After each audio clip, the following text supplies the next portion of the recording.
안녕하세요. 책 사냥꾼입니다. 오늘 사냥한 책,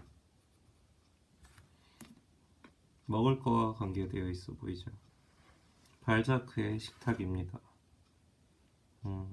발자크 오믈렛이라고 돼 있는데, 이게 식탁인가요? 뭐 요리인 것 같은데 아무튼 식탁으로 번역을 했네요. 앙카 몰스타인 지음, 발자크가 지은 건 또 아니에요. 김현 옮김. 이분이 발작하고 어떤 관련이 있는 사람일지는 모르겠는데 이야기나무 출판사에서 나왔고요. 동네 서점에서 구입을 했는데 생각보단 오래된 책이에요. 한 4년 전쯤 나왔고요.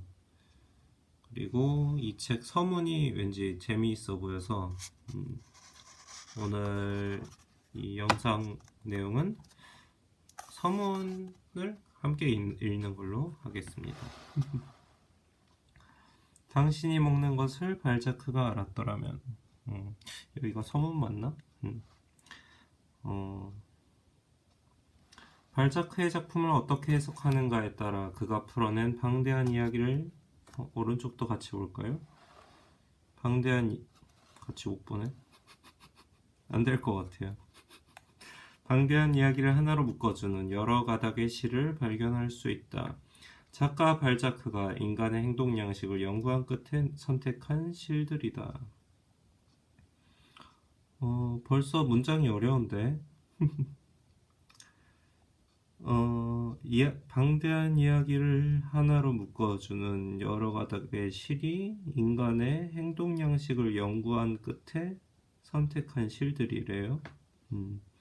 가장 가느다란 실은 장갑이고 가장 자주 등장하면서도 강력한 실은 돈이며 가장 뜻밖의 실은 음식이다. 장갑과 돈과 음식이군요. 그래서 장갑이 19세기 초반 영국과 프랑스를 중심으로 댄디즘이 유행하기 시작했다. 우아한 옷차림, 세련된 생활 습관과 몸가짐을 중시하던 당시의 댄디들에게 장갑은 필수품이었다라고 하네요. 당신이 어디서 무엇을 언제 먹었는지 말해달라. 그러면 당신이 누구인지 알려주겠다. 발자크 이전에는 이렇게 독창적인 발상을 이 왼쪽으로 조금만 갈게요. 한 소설가가 없었다. 당신이 어디서 무엇을 언제 먹었는지 말해달라. 이걸로 사람을 알 수 있대요. 클레브의 공작 부인이 얇은 빵 조각을 삶은 달걀에 찍어 먹는 모습을 상상할 수 있는가? 무슨 의미죠? 라클로는 메르테유 부인의 저녁 식사 메뉴를 자세히 묘사할 필요성을 전혀 느끼지 못했다. 제인 오스틴처럼 이 문장 보기 전에 일단 오른쪽을 봅시다. 클레브 공작 부인, 파리 사교계에서 가장 총명하고 글을 잘 쓰는 여성이라 불리던 라파예트 부인이 1678년 발표한 소설 클레브 공작 부인의 주인공이다. 소설 속에서 클레브 공작 부인은 미모와 덕을 갖춘 상속녀로 등장한다. 상상할 수 없다는 얘기인가? 라클로는 메르테유 부인의 3번 라클로의 소설 위험한 관계의 주인공 치명적인 매력과 간교한 계략으로 사교계를 은밀히 조종하는 인물로 그려진다.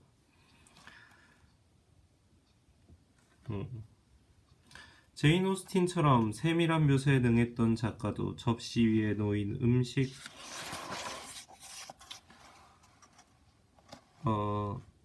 음식보다 접시의 문양을 묘사하는데 더 공을 들였다. 반면 발자크는 달랐다. 사촌 베트에 등장하는 요부 마르네프 부인이 얼마나 집안 살림에 서툴렀는지 설명하기 위해 하녀가 만든 멀겋고 끔찍한 냄새를 풍기는 콩수프를 보여주었다.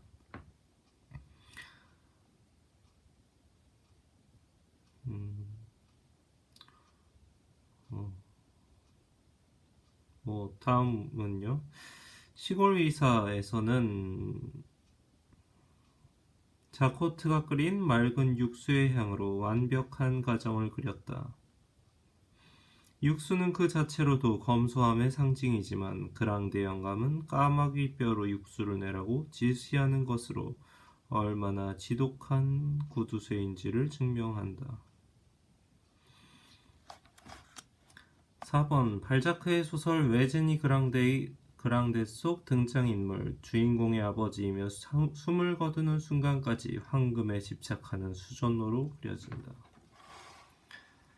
발자크의 음식 이야기는 집안에만 머무르지 않았다. 발자크가 살았던 시대는 레스토랑이 처음으로 출현한 시기였고 발자크는 끊임없이 새로운 소재를 쏟아내는 레스토랑을 찾아 약간 옛날로 치면 커피숍 막 등장했을 때 그런 느낌이군요. 매우 신선한 공간이었죠. 뭐 그건 옛날 얘기가 되긴 했는데 아무튼 제가 옛날 사람이라서 계속 읽죠. 끊임없이 새로운 소재를 쏟아내는 레스토랑을 찾아 기꺼이 거리를 누볐다. 발자크의 소설에 등장하는 인물의 성격은 그들의 목소리나 행동, 옷차림만큼이나 어떤 카페를 선택하는가, 어떤 레스토랑의 단골인가로 선명하게 드러났다. 재밌죠? 미각의 세계가 이야기 안으로 들어왔을 때 생기는 장점을 처음으로 이해한 작가가 발자크라는 사실은 무척 흥미로운 일이다. 발자크는 동시대를 살았던 작가들과 달랐다. 빅토르 위고나 찰스 디킨스에게 정확히 말해 음식의 결핍은 가난의 비참함을 드러내는 장치로 사용될 뿐이었다. 그랬죠. 디킨스는 몰라도 위고는 약간 저는 장발장밖에 안 봤는데 아무튼 그런 것 같아요. 앤서니 트롤럽의 소설에 등장하는 인물들은 레스토랑에 가는 법이 없었다. 트롤럽의 소설 속에서 남자들은 로스트 비프를 최고의 요리로 취급하는 클럽에 다녔고 여자들은 집안에 머물렀다. 5번을 읽어볼까요? 앤서니 트롤럽 영국의 소설가 가상의 장소인 바제주를 배경으로 쓴 총 6편의 장편 연작 소설 바제주 이야기가 대표작이다. 별 얘기는 없었네요. 조르주 상트는 기본적으로 현실과는 거리가 먼 이상적인 시골의 식탁을 묘사했다. 상주의 얘기는 처음 나왔는데 현실과는 거리가 먼 이상적인 시골의 식탁을 묘사했다. 하지만 프롤로베르를 시작으로 모파상으로 이어지는 발자크 다음 세대의 작가들, 그 중에서도 특히 졸라는 에밀 졸라인가? 응접실만큼이나 부엌에서 많은 시간을 보냈다. 시대가 직면한 묵직한 주제에 전념했던 졸라가 루공 마카르 총서 중 하나를 모두 파리의 배꼽이라고 불리던 레알 시장의 이야기에 할애한 것은 결코 우연이 아니었다. 이건 좀 사전 지식이 필요하겠네요. 보죠. 배꼽이라고 불리던 에스픽? 육즙으로 만든 투명한 젤리로 차갑게 굳혀서 먹는다. 어딘가에서 한번 들어본 적 있는 것 같아요. 뭐 들어본 적은 늘 있죠. 아무튼 6번이 어디 있었지? 7번이 먼저 나왔네? 잠시만요. 트롤럽이 5번이고 그냥 뭐 6번 그냥 있는데 읽어보죠. 졸라는 제2제정 시대를 배경으로 방대한 가족서사 루공마카르 총서를 기획한다. 가족서사. 졸라에게 이와 같은 영감을 준 것은 단연 발자크의 인간 희극이었다. 1871년부터 1893년까지 발표된 20권의 소설이 모두 여기에 포함되는데 파리의 복부도 그중 하나다.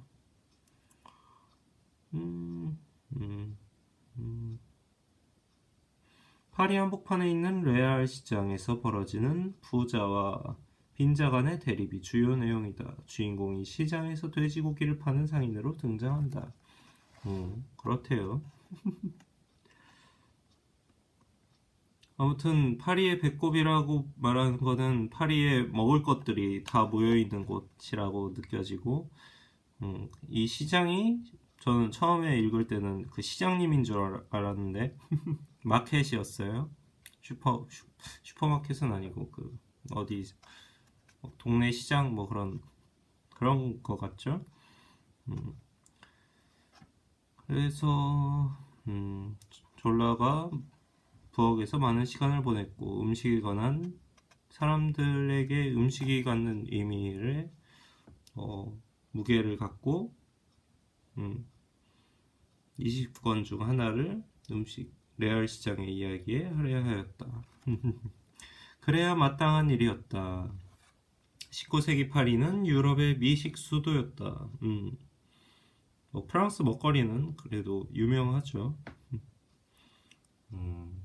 잘 모르지만 저는 계층을 막론하고 음식은 집착의 대상이었고 발자크는 이러한 현상을 한 발 앞서 주목했다. 항상 돈에 집착했던 부르주아 작가인 발자크에게 음식은 중요한 주제였다.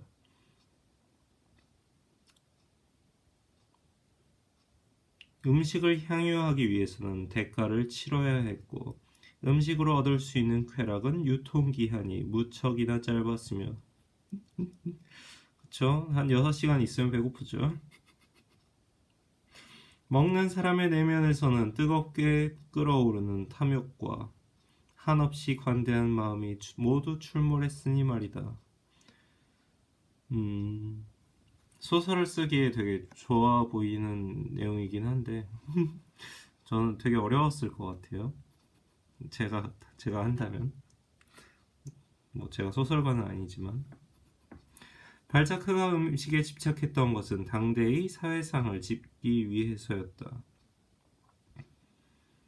그의 소설 속 주인공들이 몇 시간이고 레스토랑에서 시간을 보내는 것이나 소설 속에서 요리사의 습관이 상세하게 묘사되는 것. 요리사의 습관까지? 가장 좋은 음식 재료를 파는 상점의 주소까지 소설에 등장하는 것이 이를 뒷받침한다. 발자크는 맛 자체를 묘사하는 데에는 관심이 없었다. 혀 위에서 녹아내리는 굴의 맛을 감상하고 싶다면 모파상을 읽어야 한다. 노란 크림으로 가득 찬 항아리를 꿈꾼다면 플로베르를 소고기 아스픽을 상상만 해도 온몸이 간지럽다면 프루스트를 읽어야 한다. 하지만 굴의 맛보다는 굴을 주문하는 젊은이의 취향에 흥미를 느끼고 차갑고 달콤한 크림의 맛보다는 그 크림의 가격에 관심이 간다면 입안에서 녹는 아스픽보다 아스픽을 통해 짐작할 수 있는 가게의 형편에 관심이 간다면 발자크를 읽어야 한다. 음식을 소재로 한 풍부한 비유가 발자크의 문체를 구성하고 있다는 것 역시 발자크에게 음식은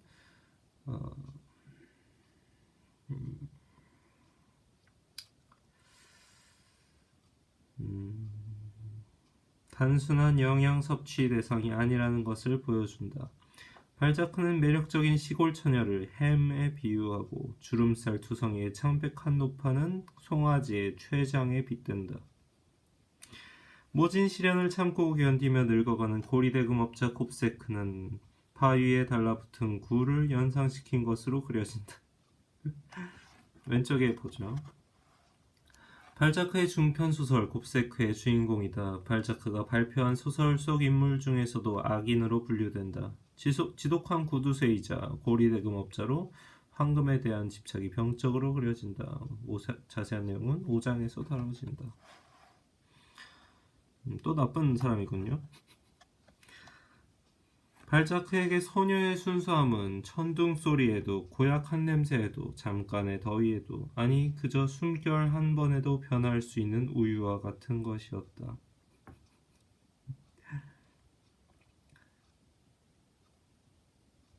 비유가 너무 재밌죠. 지나치게 격식을 차리는 에루빌에 젊은 공작을 두고 훌륭한 와인이지만 코르크 마개를 너무 단단히 닫아서 코르크 따개가 부러져 버릴 정도라고 묘사한다. 또한 피에레트에 등장하는 정말 독창적이죠. 피에레트에 등장하는 지독한 여자 로그롱 양은 바닷가재처럼 앞발로 무엇이든 움켜쥐는 탐욕의 화신으로 등장한다. 달걀로 비단결처럼 곱고 흰 목덜미를 달걀로 비단결처럼 곱고 흰 목덜미를 호박으로 숙맥의 얼굴을 끓어오르는 진한 육수로 격렬한 대화를 묘사하는가 하면 우쭐대는 사람을 어물전 좌판 위에서 펄떡거리는 설갑상어에 비유하는 솜씨는 독자를 발자크의 소설 속으로 유혹한다. 서문인데도 너무 좋네요. 음식을 활용한 비유는 결코 지루하지 않으며 과일 조각처럼 섬세하고 복잡한 맛을 낸다. 끔찍한 남편 때문에 망가진 그랑데 부인은 향기와 과즙을 모두 잃고 파삭 말라버린 과일 같다.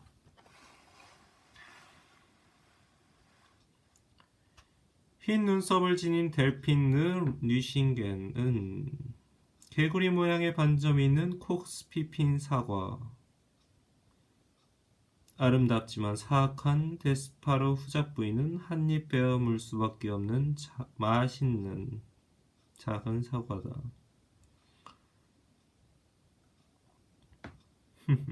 이렇게 두 명을 묘사했네요.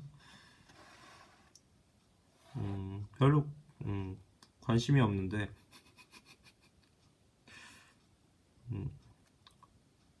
읽어볼까요? 고리오 영감에 등장한 인물이다.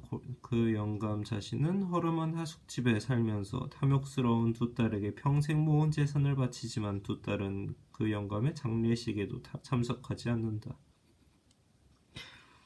델핀트 니슌게는 고리오 영감의 작은 딸로 사교계를 드나들며 화려한 생활을 즐긴다. 콕스피핀 사과는 사과의 품종 중에 하나라고 하고요. 사과가 품종이 되게 많다고 하죠.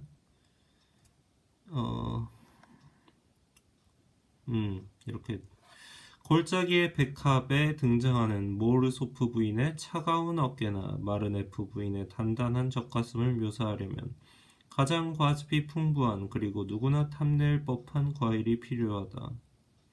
이처럼 욕망을 과일에 빗댄 표현은 발자크의 작품 전반에 걸쳐 등장한다. 모르소프 부인은 어린 시절 욕망을 억누르면서 자란 펠릭스와 모르소프 부인의 사랑 이야기를 담은 발자크의 대표적인 연애 소설이다. 모르소프 부인에게 첫눈에 반한 펠릭스는 맹목적인 사랑을 모르소프 부인에게 쏟지만 이건 약간 그 스포일러 같은 느낌이라서 왠지 나중에 재밌게 읽어보세요. 묘사하는 대상을 전혀 어울릴 것 같지 않은 사물에 빗대는 것은 무척 놀라운 효과를 준다. 모파상은 특히 비계덩어리에서 이 기법을 과감하게 사용했다. 창녀를 비계덩어리에 비유하며 돼지 비계처럼 부어오른 손가락 관절은 속이 꽉 찬 소시지처럼 피가 통하지 않았다고 묘사한 것이다. 좀 속이 안 좋아지는 비유네요.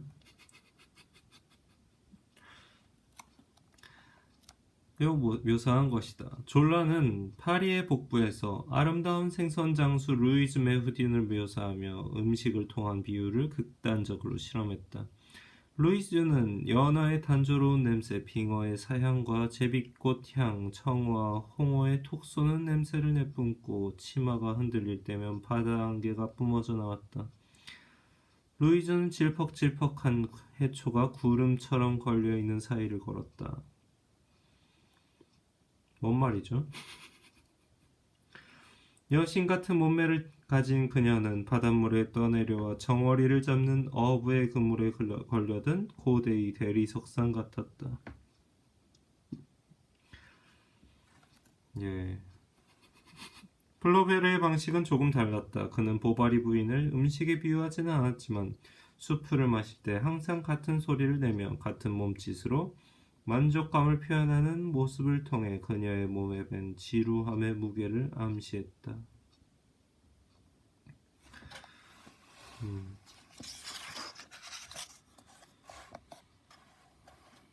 발자크는 음식을 통한 비유를 인물뿐만 아니라 풍경에도 적용했다. 잘못 읽었었네요. 그는 투렌 지역을 생각하면 푸아그라로 만든 파테에 턱까지 묻혀있는 기분이 든다고 말하기도 했다. 묻혀있대요. 자, 파테. 프랑스어로 파이를 뜻하며 고기나 생선을 곱게 다지고 양념한 후 차게 식혀서 먹는다. 빵 등에 잼처럼 발라 먹거나 다른 음식과 함께 조리하기도 한다.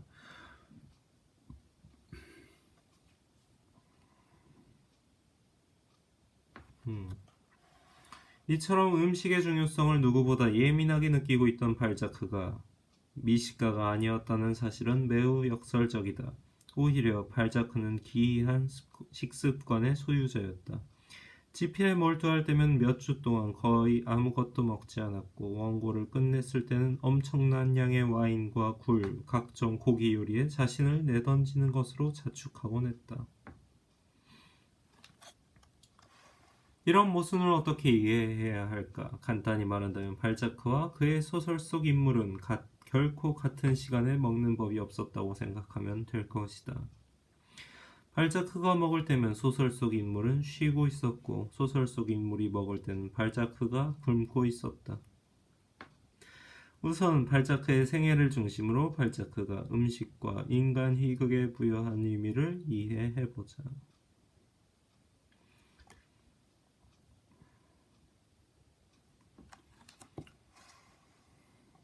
13번 발자크는 1842년에 자신이 발표한 소설과 앞으로 발표할 소설 전체에 인간 희극이라는 이름을 붙인다. 약 90편의 소설이 이에 해당하며 등장인물만 2,000명이 넘는다.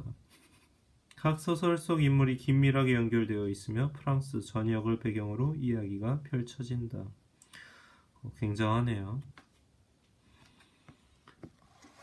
자, 서문이 끝났습니다. 커피가 다 흘렀죠?